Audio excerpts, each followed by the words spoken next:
2027 U പിയിൽ തെരഞ്ഞെടുപ്പ്. സംസ്ഥാന നിയമസഭാ തെരഞ്ഞെടുപ്പിൽ 403 സീറ്റുകളിലാണ് തെരഞ്ഞെടുപ്പ് നടത്തുന്നത്. അഖിലേഷ് യാദവിന്റെ നേതൃത്വത്തിലുള്ള സമാജ്വാദി പാർട്ടി കോൺഗ്രസുമായി സഖ്യം ചേർന്നായിരിക്കും മത്സരിക്കുക. സീറ്റ് ഷെയറിംഗ് ഉൾപ്പെടെയുള്ള കാര്യങ്ങളിലേക്ക് കടന്നിട്ടില്ലെങ്കിലും കോൺഗ്രസുമായി മികച്ച ബന്ധമാണ് കാത്തുസൂക്ഷിക്കുന്നത്. കഴിഞ്ഞ നിയമസഭാ ഉപതെരഞ്ഞെടുപ്പുകളിൽ കോൺഗ്രസുമായി സഖ്യം ചേരാത്തതിന്റെ എല്ലാ തിക്തഫലവും അനുഭവിച്ചതുകൊണ്ട് തന്നെ അഖിലേഷ് യാദവിന് മറ്റൊരു ചിന്ത ഇല്ലേയില്ല.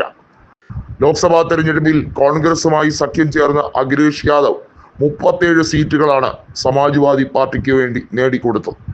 ചരിത്രത്തിലെ ഏറ്റവും ഉയർന്ന ടാലി മാർക്കിലേക്കാണ് സമാജ്വാദി പാർട്ടി നടന്നു കയറിയത്. ചന്ദ്രശേഖർ ആസാദ് രാവണുമായും കൃത്യമായി സഖ്യം ചേരാൻ അഖിലേഷ് ആലോചിച്ചിരിക്കുകയാണ്. ഇതോടുകൂടി കൂടുതൽ കരുതലോടുകൂടിയാണ് BJPക്ക് ഇനി നീങ്ങേണ്ടി വരുന്നത്. യു പിയിലെ നിയമസഭാ തെരഞ്ഞെടുപ്പ് സഖ്യത്തിൽ അതിശക്തമായ വിള്ളലുണ്ടാക്കാൻ BJPക്ക് ഇനി കഴിയില്ല എന്നുള്ളത് യാഥാർത്ഥ്യം. BJP കഴിഞ്ഞ നിയമസഭാ തെരഞ്ഞെടുപ്പിൽ 255 സീറ്റാണ് നേടിയെടുത്തതെങ്കിൽ സമാജ്വാദി പാർട്ടി 32% വോട്ട് ഷെയറും 111 സ്ഥലങ്ങളിൽ വിജയിക്കുകയും ചെയ്തു. 60ഓളം മണ്ഡലങ്ങളിൽ BJPയും സമാജ്വാദി പാർട്ടിയും തമ്മിലുള്ള അന്തരം 10,000-ന് താഴെ വോട്ട് വ്യത്യാസം മാത്രമാണ്. ഈ മണ്ഡലങ്ങളിൽ വലിയ രീതിയിൽ സ്പോയിലറായത് ബഹുജൻ സമാജ് പാർട്ടിയാണ്, അതായത് മായാവതിയുടെ പാർട്ടി. എന്നാൽ ലോക്സഭാ തെരഞ്ഞെടുപ്പിൽ BSPക്ക് കോൺഗ്രസിന്റെ വോട്ട് ഷെയർ പോലും നേടിയെടുക്കാൻ കഴിഞ്ഞില്ല.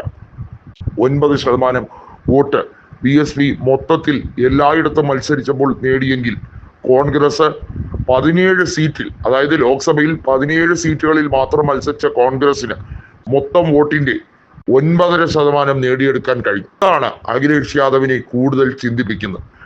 അതായത് തെരഞ്ഞെടുപ്പിൽ 34% വോട്ട് ഷെയർ സമാജ്വാദി പാർട്ടിക്കും കോൺഗ്രസിന് 9% വോട്ട് ഷെയറും ചന്ദ്രശേഖർ ആസാദ് രാവണന്റെ പാർട്ടിക്ക് ഏകദേശം 3/4% വോട്ട് ഷെയറും കിട്ടി. ഇത് സമ്പൂർണമായും നോക്കുമ്പോൾ BJPയേക്കാൾ 4%-ലേറെ കൂടുതലാണ്. ഇത് തന്നെയാണ് സഖ്യ സർക്കാരിനുള്ള സാധ്യത സമാജ്വാദി പാർട്ടി വില കൽപ്പിക്കുന്നത്. 2012 നിയമസഭാ തെരഞ്ഞെടുപ്പിൽ അഖിലേഷ് യാദവിന്റെ സമാജ്വാദി പാർട്ടി 27% വോട്ടും 224 സീറ്റുമായാണ് അധികാരത്തിലേക്ക് എത്തിയത്. എന്നാൽ 32%-ലധികം വോട്ട് നേടിയ 2022 അവർക്ക് വിജയിക്കാൻ കഴിഞ്ഞില്ല എന്നുള്ളത് യാഥാർത്ഥ്യമാണ്. കാരണം ചതുഷ്കോണ മത്സരം എന്ന പ്രതീതി ഉത്തർപ്രദേശിൽ നിന്നും മാറ്റപ്പെട്ട് കഴിഞ്ഞു. ഇപ്പോൾ നടക്കുന്നത് ബൈപോളാർ ഫൈറ്റാണ്. അതായത് BJPയും സമാജ്വാദി പാർട്ടിയും തമ്മിൽ നേർക്കുനേർ പോരാട്ടം എന്ന രീതിയിലേക്ക്. അവിടെയാണ് കോൺഗ്രസിന്റെ ഏറ്റവും വലിയ ആധിപത്യം വലിയ തോതിൽ അനുഗ്രഹമാകുന്നത്.